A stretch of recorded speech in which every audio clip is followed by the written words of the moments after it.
Title: Stranger Underneath. In the quaint, deceptively peaceful town of Hawkins, where every rustle of leaves carried whispers of the past, the supposed finale of Stranger Things had left fans bewildered and discontent. The internet was abuzz with theories and protests. Viewers couldn't accept the saccharine, neatly tied-up ending presented in Season 5.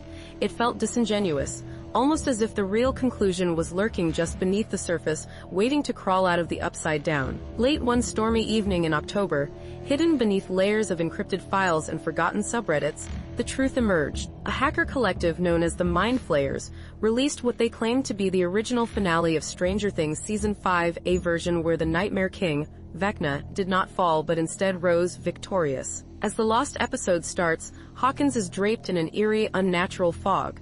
The tension is palpable, a stark departure from the hopeful tones of the televised finale. Joyce Byers, ever the heart of Hawkins, rallies the Trover's son Will, now more sensitive to the fluctuations of the Upside Down, senses that something is amiss. Despite their best efforts in the previous battles, Vecna's powers have grown, fed by the fear and chaos he has sown. Vecna's strategy is revealed in grim detail.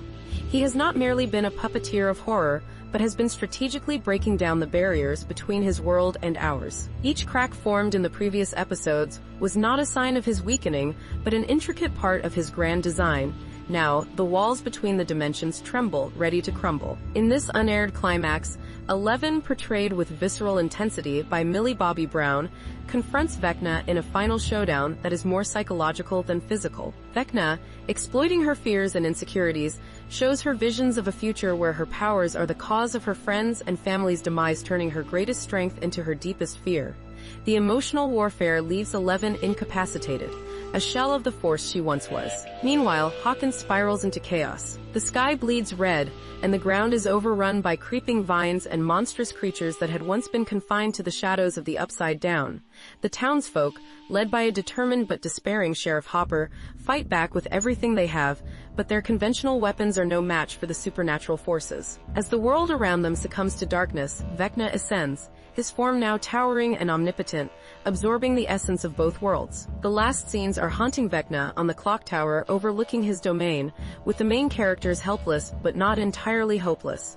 Surrounded by ruin, they come together, their bond unbroken even in face of such overwhelming darkness. The screen fades to black, not with the triumph of heroes, but with the unsettling victory of Vecna, hinting at a terror that is far from over. The credits roll in silence, a stark contrast to the original upbeat soundtrack, leaving viewers in contemplation of the darker themes of human struggle and resilience. The release of this episode sent shockwaves through the Stranger Things fanbase.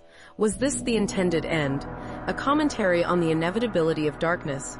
Or merely another layer in the complex narrative web woven by the Duffer Brothers? Online forums and social media platforms exploded with debates and discussions, dissecting every scene, every line of dialogue. A new appreciation for the series blossomed as viewers realized that Stranger Things was more than a tale of good versus evil.